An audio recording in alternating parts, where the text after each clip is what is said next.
Vous avez une trousse de secours chez vous. Elle contient des compresses stériles, du sparadrap, peut-être une bande de contention. Votre enfant vient de tomber. La plaie est profonde et vous êtes à 40 minutes des urgences. Le réseau téléphonique est surchargé. Vous êtes seul avec ce que vous avez dans les mains. Et tout ce que vous avez dans cette trousse ne change rien à ce qui va se passer. Pas parce que vous n'avez pas essayé de vous préparer. Parce qu'on vous a dit que ça suffisait. Les médecins urgentistes savent exactement ce que contient votre trousse. Ils en voient les conséquences chaque semaine dans leur service. Les plaies mal irriguées qui s'infectent en 48 heures. Les hémorragies non contrôlées, faute d'un outil de compression adapté.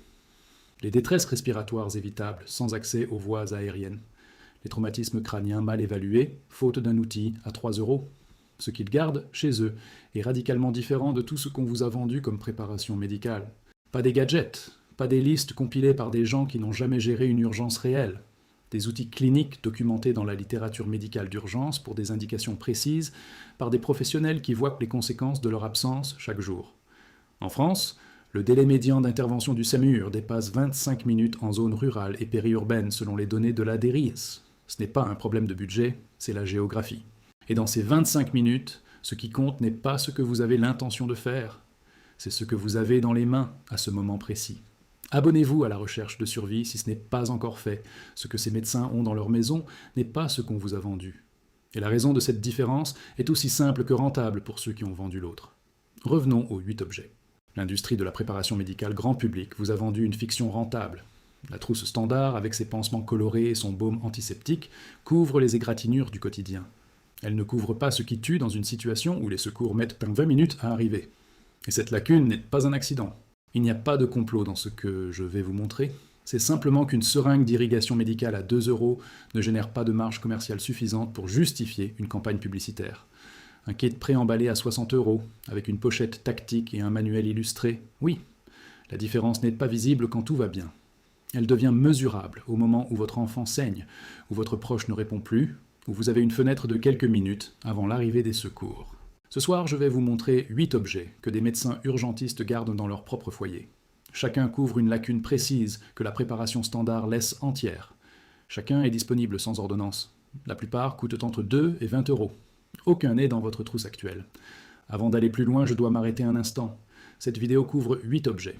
Ce que j'ai documenté dans la recherche de survie couvre l'ensemble de ce que le marché de la préparation ne vous dira jamais sur les soins d'urgence domestiques.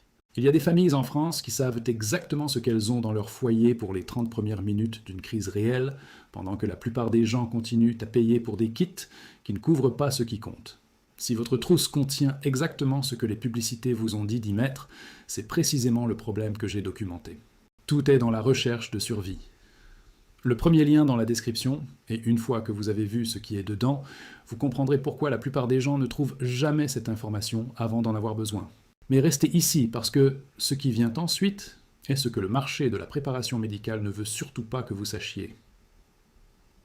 Premier objet. Une seringue d'irrigation de 35 ml avec un embout de calibre 18. C'est l'outil de nettoyage de plaies le plus important absent de presque tous les foyers et de presque tous les kits de préparation civile. L'approche standard pour nettoyer une plaie à domicile consiste à verser de l'eau dessus ou à essuyer avec une compresse.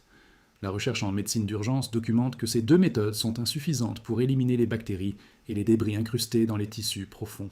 Une seringue de 35 ml avec un embout de calibre 18 génère la pression hydraulique documentée dans la littérature médicale comme efficace pour l'élimination mécanique des bactéries et des corps étrangers. C'est l'outil standard d'irrigation dans tous les services d'urgence hospitaliers. La recherche documente que l'irrigation sous pression correcte réduit significativement les taux d'infection des plaies par rapport aux méthodes à basse pression. La différence entre nettoyer la surface et nettoyer réellement la plaie. Un médecin urgentiste en garde une parce qu'il a vu ce qui arrive aux plaies insuffisamment nettoyées, disponibles en pharmacie ou sur les plateformes médicales en ligne, coût inférieur à 3 €. Vous regardez encore. Ce que j'ai documenté sur les protocoles réels que les urgentistes construisent dans leur propre foyer est dans la recherche de survie. Source primaire. Spécification exacte. Premier lien dans la description. Deuxième objet. Une agrafeuse cutanée à usage unique. Les lacérations du cuir chevelu, les lacérations linéaires du tronc et des membres aux bords nets et propres sont systématiquement fermées avec des agrafeuses cutanées dans les services d'urgence parce que l'agrafage est plus rapide que la suture exige moins de précision technique et produit des résultats de cicatrisation équivalents. La graffeuse à usage unique disponible pour les civils ferme une plaie en quelques secondes sans nécessité de technique de suture stérile ni de manipulation d'aiguilles. Dans un scénario où les établissements médicaux sont saturés, une plaie laissée ouverte devient une plaie infectée. Une plaie fermée dans les 6 premières heures cicatrise à une fraction du risque d'une plaie fermée après cette fenêtre.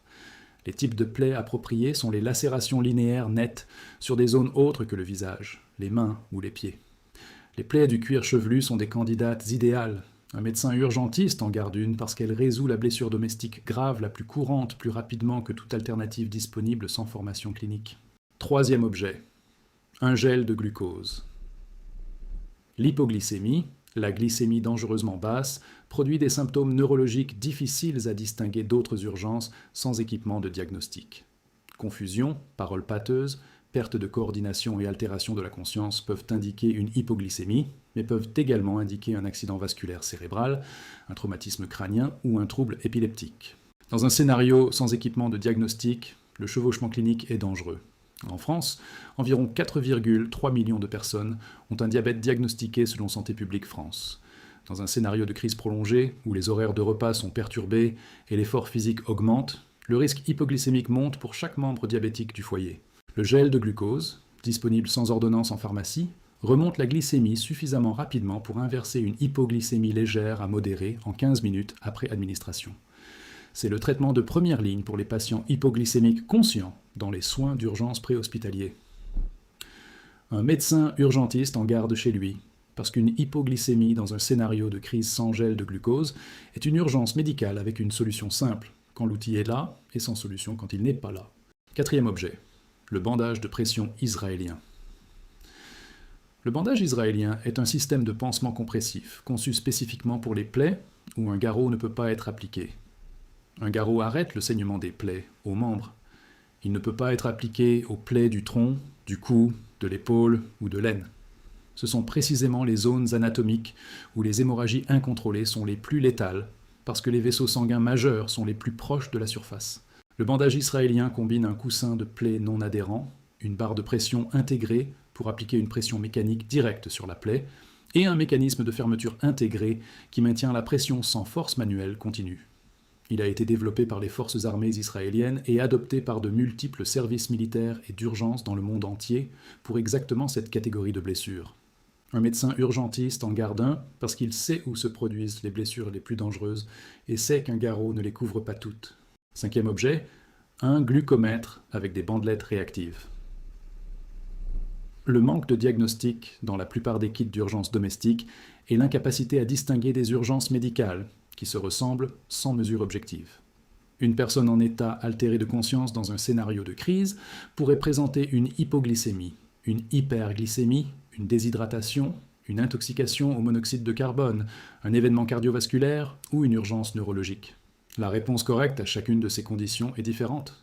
Administrer du glucose à un patient hyperglycémique aggrave son état.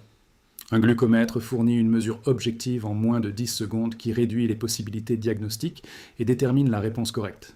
Les bandelettes réactives ont une durée de conservation documentée de 12 à 24 mois. Un médecin urgentiste en garde un parce qu'il a vu les conséquences de traiter la mauvaise condition dans un scénario où se tromper n'a pas de mécanisme correctif. Sixième objet, une canule nasopharyngée. L'obstruction des voies aériennes est la cause réversible de mort la plus rapide en médecine d'urgence. Un patient conscient ou semi-conscient qui ne peut pas maintenir ses voies aériennes ouvertes en raison d'un état mental altéré, d'une blessure faciale, d'une anaphylaxie ou d'un état post-épileptique fait face à une obstruction complète en quelques minutes sans intervention. Une canule nasopharyngée est un tube en caoutchouc souple inséré par la narine pour maintenir un passage ouvert vers la trachée, chez un patient qui ne peut pas maintenir ses propres voies aériennes, mais qui n'est pas complètement inconscient. Contrairement à la canule oropharyngée qui nécessite une inconscience complète pour être tolérée, la canule nasopharyngée est tolérée par les patients semi-conscients et beaucoup moins susceptible de déclencher un vomissement.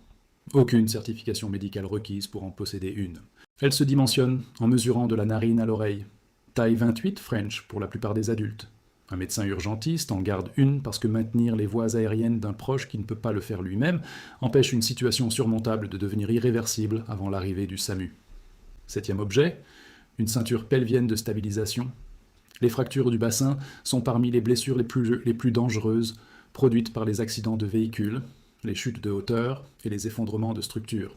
Le bassin contient des vaisseaux sanguins majeurs dont la perturbation lors d'une fracture produit des hémorragies internes qui peuvent être fatales en 30 à 60 minutes sans stabilisation externe. La stabilisation externe, fermer l'anneau pelvien pour réduire le volume disponible pour le saignement interne, et l'intervention préhospitalière documentée pour réduire la mortalité par fracture du bassin dans la littérature traumatologique internationale. La ceinture pelvienne SAM est un dispositif de compression circonférentielle qui ferme l'anneau pelvien lorsqu'il est appliqué correctement, réduit l'espace d'hémorragie interne et fournit une stabilisation pendant le transport vers un centre hospitalier. Elle est utilisée par les SMUR dans le monde entier et disponible sans ordonnance. Une fracture du bassin sans stabilisation dans un scénario de crise est presque certainement fatale. Avec une ceinture SAM correctement appliquée, c'est une blessure survivable avec un transport approprié. 8e objet. Une lampe stylo-diagnostique. Les traumatismes crâniens produisent des signes neurologiques spécifiques détectables par un examen physique simple et qui déterminent si un patient nécessite une évacuation immédiate ou peut être surveillé en toute sécurité à domicile. Le plus important de ces signes est la réponse pupillaire.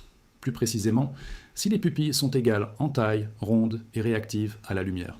Des pupilles inégales, des pupilles non réactives ou une pupille qui change de réactivité au fil du temps sont des indicateurs documentés d'une pression intracrânienne croissante, une condition qui nécessite une intervention médicale immédiate. Une lampe stylo diagnostique permet cette évaluation en 15 secondes. Elle différencie les traumatismes crâniens bénins de ceux qui nécessitent une évacuation immédiate. Dans un scénario où les secours tardent, la différence entre surveiller et évacuer peut être la différence entre séquelles évitables et séquelles permanentes. Un médecin urgentiste en garde une parce qu'il sait que les signes qui comptent vraiment sont souvent les plus simples à mesurer. Ce qui unit ces 8 objets n'est pas leur coût. La plupart coûtent entre 2 et 20 euros. Ce qui les unit, c'est qu'ils couvrent précisément les lacunes que les kits grand public ne couvrent pas les égratignures. Les urgences réelles dans la fenêtre avant que les secours arrivent. L'irrigation sous pression pour les plaies profondes, la fermeture cutanée pour les lacérations sérieuses, le glucose pour les effondrements métaboliques, la compression pour les hémorragies où le garrot ne suffit pas, la mesure objective pour ne pas traiter la mauvaise condition, l'accès aux voies aériennes pour les détresses évitables, la stabilisation pelvienne pour les fractures hémorragiques, l'évaluation neurologique pour les traumatismes crâniens, 8 solutions pour 8 problèmes que la préparation standard laisse entiers.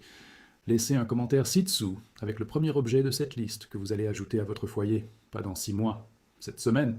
Les autres membres de cette communauté lisent ces commentaires. Votre décision appartient aussi aux leurs. Je veux être précis sur ce que cette liste est et ce qu'elle n'est pas. Ces outils fonctionnent pour les indications que je vous ai décrites. Ils ne remplacent pas un chirurgien pour les interventions invasives. Ils ne remplacent pas le SAMU pour les arrêts cardiaques complexes. Ce qu'ils remplacent, c'est le vide entre le moment de l'incident et l'arrivée des secours. Ce vide peut durer 10 minutes, il peut durer 30 minutes. Il y a deux types de personnes qui regarderont cette vidéo.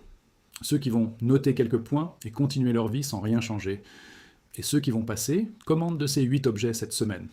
La différence n'est pas l'intelligence, c'est la décision. Les urgences n'annoncent pas leur arrivée. Et quand elles arrivent, ce qui compte n'est pas ce que vous saviez, c'est ce que vous aviez dans les mains ce soir-là. Abonnez-vous à la recherche de survie. La prochaine vidéo porte sur les systèmes d'eau indépendants que les ingénieurs en génie civil gardent chez eux et que la préparation standard ne mentionne jamais. Les données sont vérifiées. Les sources sont réelles. Les décisions vous appartiennent, pas des opinions, pas de sensationnalisme, des informations que vous pouvez vérifier, appliquer et transmettre.